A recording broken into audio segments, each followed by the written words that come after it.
when tried to frame me for supplying alcohol to underage kids at her party. My mom wanted me to take the fall, but thankfully my dad stepped in to stop everything. Now that I'm in my 30s, I look back at the time I was 22, and my sister Jane was 18 and the golden child of the family. My dad always had a level head and would call Jane out when needed, but my mom, who always favored Jane, let her get away with everything. Here's what happened back then. My parents went on a ski trip to the Swiss Alps and left Jane in charge of the house. They specifically told her no parties, but of course that was a rule she ignored. The very next day after they left, Jane started inviting people over for a party, promising alcohol. I didn't see her posts at first, but then she called me, asking me to get alcohol for her since I was over 20. She also wanted me to pay for it, and promised to repay me by introducing me to someone. I told her no way was I going to break the law just to please her.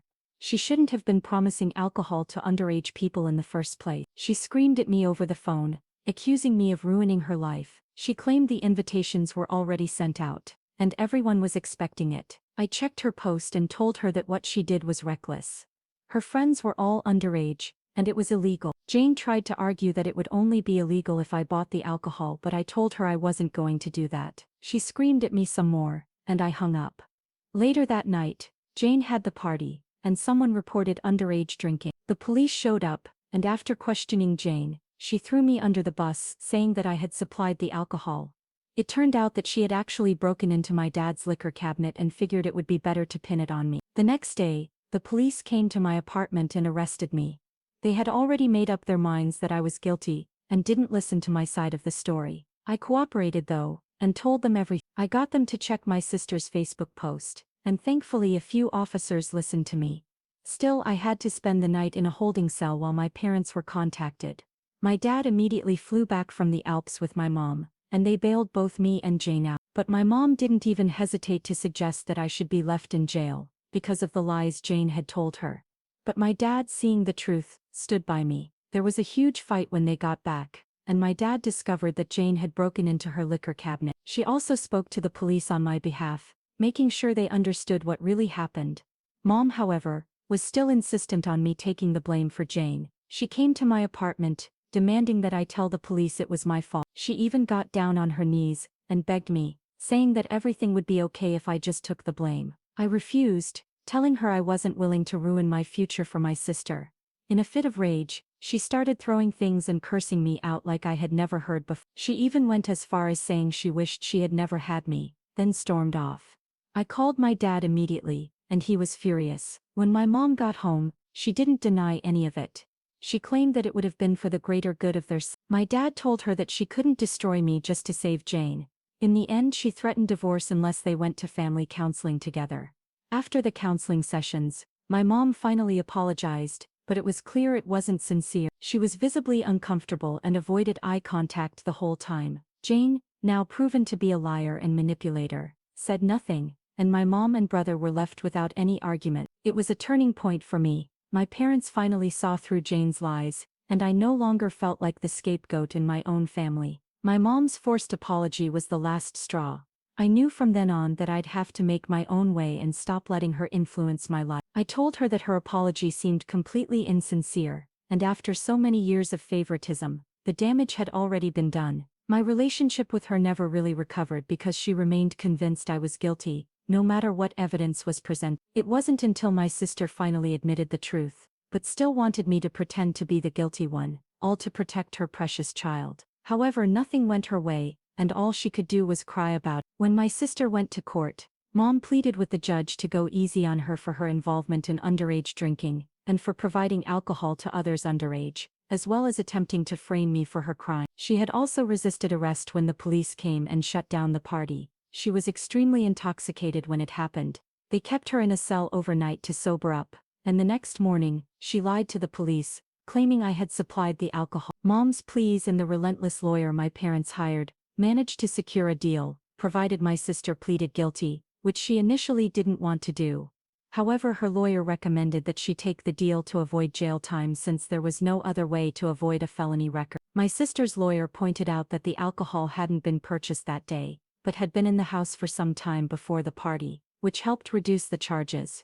My sister's Facebook post, which would have provided crucial evidence, was deleted by her as soon as she was able. The judge, eager to wrap up the case, let her off with a massive fine, which Mom paid most of, and a couple of years on probation. She was also required to attend therapy, which Dad insisted on. Despite everything, my sister never showed any real remorse for what she did, and only continued to harbor animosity toward me, no matter how in the wrong she was.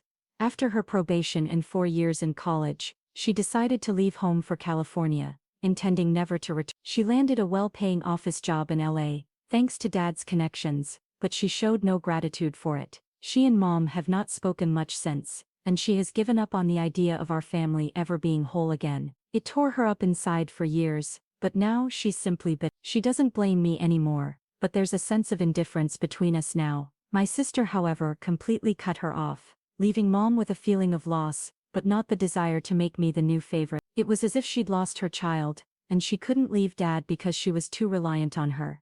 Despite having her own career, she couldn't imagine being on her own, so she became a shell of her former self. Things between me and Dad are still great. He's essentially disowned my sister for what she did, and no longer cares whether she ever talks to her again.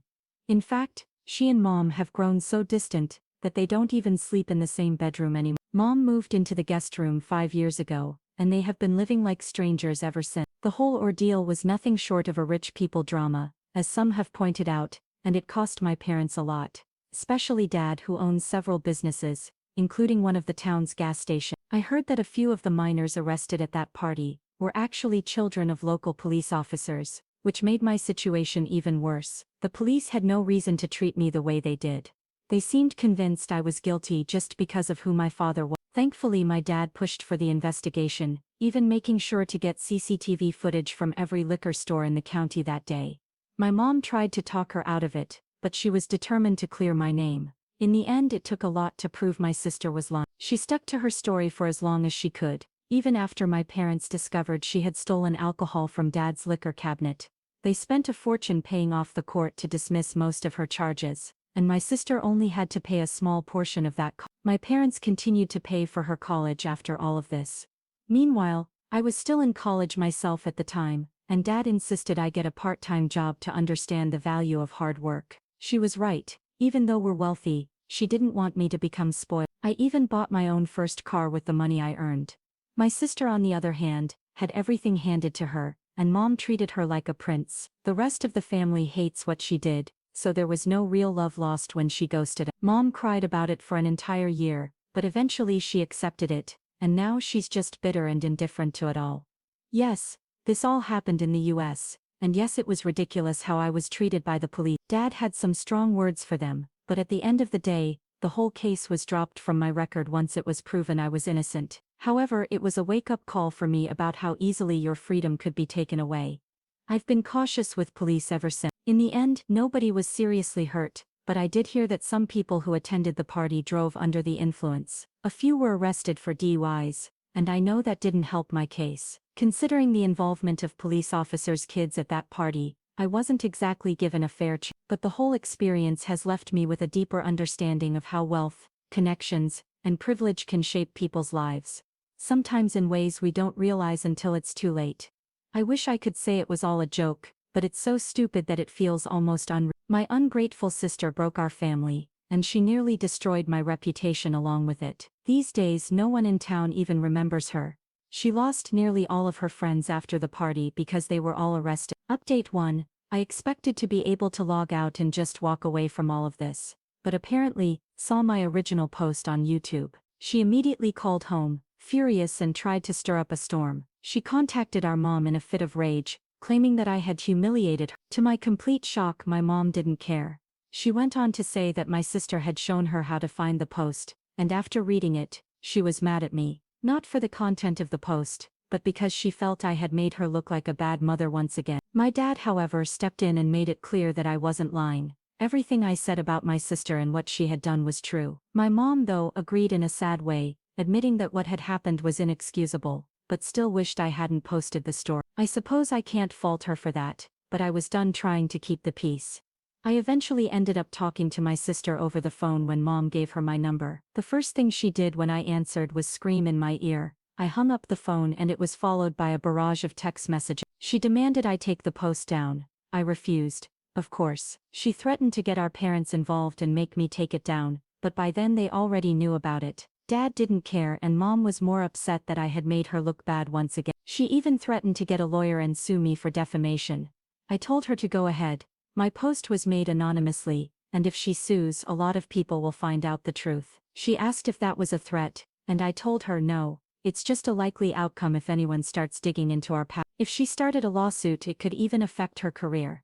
Instead of responding by text, my sister called again, and I warned her I'd block her if she screamed in my ear once more. She demanded again that I take the post down, but this time I told her this was the first time we'd spoken in 6 years. I reminded her how she threw me under the bus every chance she got, and now she was upset because her own actions were reflecting poorly on her. I didn't care anymore what she thought of me. Dad has pretty much disowned her and she destroyed any golden child status she had with Mom. My sister even denied being the golden child, so I started explaining exactly what that term meant. She interrupted me, saying she knew what a golden child was, thanks to Reddit. I couldn't help but laugh at how she still denied it, even after everything. I pointed out how she always lied, how Mom always took her side, and how she expected everything to be handed to her. She was the golden child. No denying it. She took this personally and once again, said that she wished our mom had aborted me, just like she said all those years ago when I refused to take the blame for her crime. I laughed and asked if that was really all she had left in her little book of insults. She didn't find it funny that I found her words amusing. I fired back, calling her a self-important narcissist who milked our parents for everything she could, without ever showing any appreciation. She scoffed and tried to claim she had earned that well-paid job in LA on her own merit. I laughed again. She didn't. The truth was, the company that hired her had been a longtime friend of Dad's, and he had used her connections to get her that job. She denied it, of course, but I guess the reality of it finally clicked in her head. So instead she started bragging about how well she was doing at work, how she had made it to assistant manager and was set to become the next full manager.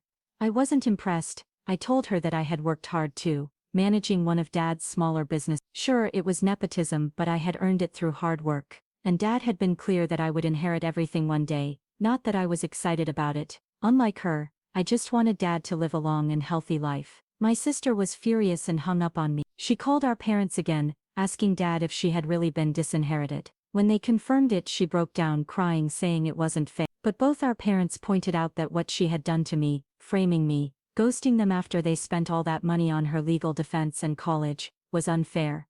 They had nothing left to give her. Afterward, my sister blocked all of us. No more phone calls, no more social media. We couldn't see anything she posted, but honestly we didn't care anymore.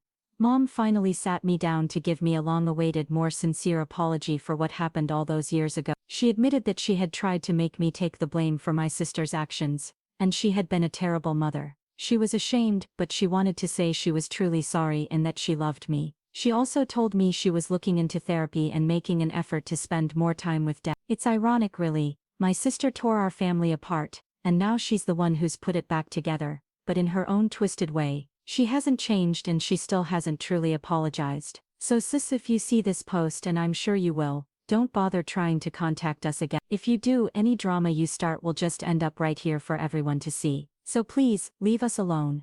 She denied everything, of course, but her past actions spoke for themselves. Our parents wanted her to seek therapy, both individually and in group sessions with them over video calls, and they also expected her to apologize to me for everything she had done years ago. But she always refused. That's when she finally broke down and said that I didn't deserve an apology because in her eyes, I was the one who ruined her life in the first place. My dad didn't let that slide. He practically roared at her, telling her she had never been grateful for anything they had done for her, and that she was just blaming me to avoid taking responsibility for her own actions. My mom chimed in, saying that my sister had to realize that her past actions were beyond wrong. Like when she tried to force me to take the blame for her crime, just so her precious golden child wouldn't get into trouble, and how she'd said those horrible things to me when I refused. My mom said that if she could genuinely admit to her wrongs, then my sister could too. That's when my sister flipped out and stormed off with her boyfriend. From the few times I had met her, I could tell that he was only with my sister for her money. She treated her terribly, once even elbowing her in the stomach right in front of me. The next day my sister came back with a long rehearsed apology,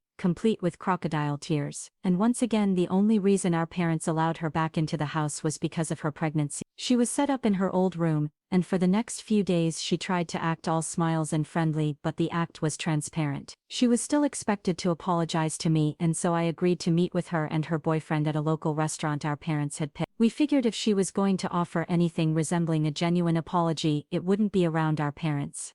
She started the apology by murmuring, and when her boyfriend asked her to speak up, she elbowed her in the stomach. He asked to be excused and left us alone. As soon as he was gone, my sister began what was more of a non-apology. She said she was sorry for what happened with the attempt to frame me, but that none of it would have happened if I had just helped her by getting the alcohol for her party that day. Then we could have both had a good time. I countered by pointing out that she still didn't get it. She framed me, and when the cops were called, it had nothing to do with me. If I had helped her, I would have been arrested and charged as well. I got up telling her that she still hadn't changed, and only lived in her little self-important world. I walked out. When our parents found out what had happened, my sister tried to deny everything she had said. But my dad knows the owner of that restaurant, and since we were seated away from the noisy guests and directly under a CCTV camera with audio, everything was recorded. My parents had the video within hours, and they played it in front of my sister. They told her this was exactly why she wasn't getting much of the will. Her child might get something, but not her. That's when she threw a tantrum and walked out, screaming at them as she left. This time she didn't come back. She got in her car and drove straight back to LA, without a word to any of us. A while later she called to say that her boyfriend had left her and she didn't know where he was. As I suspected, he was clearly in it for the money, and once their con failed, he cut her. Now my sister is about 4 months pregnant, and her baby's father has disappeared. She still sends our parents updates about the pregnancy, but it's clear she's using the baby as a bargaining chip to try and worm her way back into the family. Sis, if you're reading this post, I warned you that I would do this if you tried anything else. You've left our mother heartbroken once again, our father beyond disappointed, and me as your mental scapegoat, because you still can't admit it was 100% your fault that you were disowned. You haven't changed, and I doubt you ever will. Update 3. Yes, I get that this story may sound extremely fake. I'm aware that selling one's story isn't exactly legal, but my parents found a way around that, with more than one lawyer involved. They called it a financial settlement, and yes, it involved an outrageous amount of money. This whole situation has pushed my dad's retirement back by about 10 years. I don't know the exact figures, but I do know that property in California can cost an absurd amount. There are also questions about who is raising my nephew right now, and let's just say that's complicated. I'm reposting this free of subreddits, and once this post is gone, I won't be coming back. Despite what some people think, I don't get any satisfaction from doing this. I had an axe to grind with my sister for everything she put me through, but you can only grind an edge so much before it becomes dull. Original post as follows. A while ago my sister gave birth to a baby boy. She made sure we knew the gender well in advance, sending our parents pictures of ultrasounds and other updates that kept our parents' desire for a grandchild alive. My sister only allowed our parents to come to the hospital to meet their grandchild at the birth. They had to take a last-minute flight to LA just to be there. She also forbade me from going. She said I had ruined her life enough and wished she was an only child, wishing me dead, all kinds of things. She repeated it all, telling me she didn't want me anywhere near her ever again. Well, the feeling was mutual. 3 months before the birth, my sister showed up again, pleading with our parents to let her in and talk, but specifically asked them not to contact me. She had driven all night to get there and only had 1 day before she had to leave. I wasn't there when it happened, but from what I gathered, my sister went crying to Mom and begged her to take her back into the family. My dad said that Mom hardly wanted to look at her after everything that had happened. He confronted my sister and pointed out that she hadn't bothered to contact them in years. The only reason she was back and pregnant was because it was all about the money for her. If she had never seen my Reddit post, she would still be completely out of contact with. Mom spoke up and told her that she had hoped for so long that my sister would come back, just to visit or even talk to her, but it had been years of no contact. She had done everything for her, favored her, defended her lies, and even ensured she didn't get a felony when she should have. Yet, my sister showed zero appreciation for anything. Dad backed this up, even going so far as to compare me to her. He pointed out how I at least appreciated everything they did for me. He then blurted out that I had been made a legal partner in the business I now manage, and that I was on track to eventually take her place one day. After hearing this, my sister went hysterical. She started screaming about how unfair it was, claiming that it should have been her instead. Somehow they allowed her to spend the night in her old room, but the next morning, she dropped a bombshell on my parents. She said with no emotion left, that she'd allow mom and dad to adopt her child on the condition that they would give her a house in California and an undisclosed sum of money. And you know what? My parents agreed, but dad had demands of her own. In exchange for adopting my nephew, my sister would have to give up all rights to her son, sign a contract stating that she would have no part of the family ever again, and change her legal name. The last part really took me by surprise. Dad even went as far as to pay for her name change to completely separate her from the family. That meant having all her personal information reissued, her diploma, college degree, passport, everything that had her name on it, all paid for by my parents. And as part of the agreement, my sister could never change her name back or to something similar. My involvement in this was minimal at best. My parents went to California to buy a house that my sister approved of, but she wouldn't be given the house until after the baby was born and in their hands. She was very unhappy about this, as she wanted to move into the house right after signing the contract, but our parents had none of it. They gave her a week to sign and she did, signing in front of a lawyer in less than 48 hours.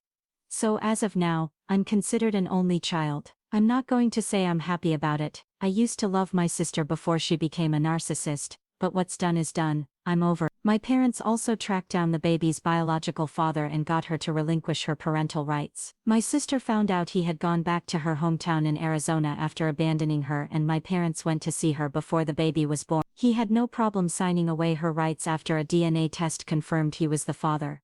It turns out he had been in cahoots with my sister though, because he also demanded a house and a payout as compensation to sign away her rights. It wasn't nearly as much as what my sister got, but it was still significant. My parents purchased her a cheap house in comparison to the house they bought for my sister in LA. This was one expensive baby to adopt, but as Dad said, it was worth every cent to make sure my grandson has a future. To make up the money, my dad sold one of her smaller businesses to a competitor. The competitor had been making her offers for years, and since my dad wasn't that involved in the business anymore, he took the deal, but only if they kept all of the employees on board. The company now operates under their name, but my parents didn't mind. They had adopted my nephew and that's all that mattered. When my nephew was born, my sister didn't even want to hold her. I heard that she referred to her as that thing, which was beyond cruel. She even admitted that she had planned to sell the baby in a closed adoption to someone else if our parents hadn't agreed to do it themselves. She got her house and her money, and then promptly cut contact again. Now my parents are doing the bulk of the parenting for my nephew. They're getting older, so they need help, especially as he grows into a toddler. They're very happy, but Dad has made it clear to Mom that they won't make the same mistakes they did with my sister. No favoritism, no enabling bad behavior, no lying. My nephew will never know her real mother. As far as my parents are concerned, she's dead to them. If my sister ever tries to contact her, she'll be in serious breach of contract, and will have to return the house or its monetary value, so I doubt she'll ever try. Since the time my sister showed up pregnant, she and I have only spoken once more, and that was after my nephew was born. For the record, she called to gloat and tell me off one last time. I told her she was a delusional narcissist who only wanted to blame me because it was easier than accepting reality. But she smugly responded that it didn't matter what I said, she was going to believe what she wanted and she had already won. After all, she got what she wanted, a good career in LA, lots of money, and now a house. All it cost her was a baby she didn't even want.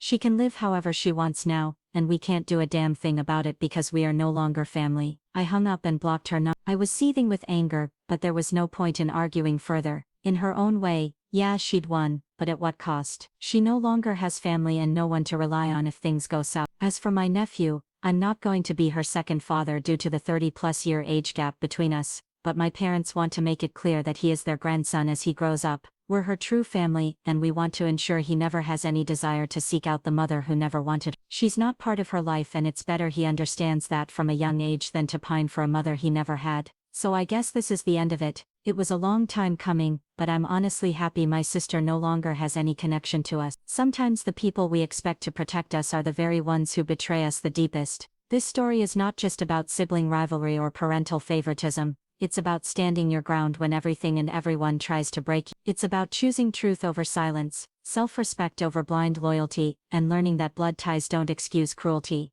What happened to me could happen to anyone: being falsely accused, having your freedom threatened, and watching your family tear itself apart over lies. But through it all, I learned that healing begins the moment you stop apologizing for simply existing. If this story resonated with you, if you've ever been the scapegoat, the misunderstood one, or the person who had to rebuild from betrayal, please like this video, subscribe to the channel, and share it with someone who needs to hear they're not alone. Your support means everything and helps us continue telling stories that matter, and I'd love to know where are you watching from. Drop a comment below with your region or country so we can see how far these stories travel. Let's keep this conversation going and continue building a community grounded in truth, growth, and real connection.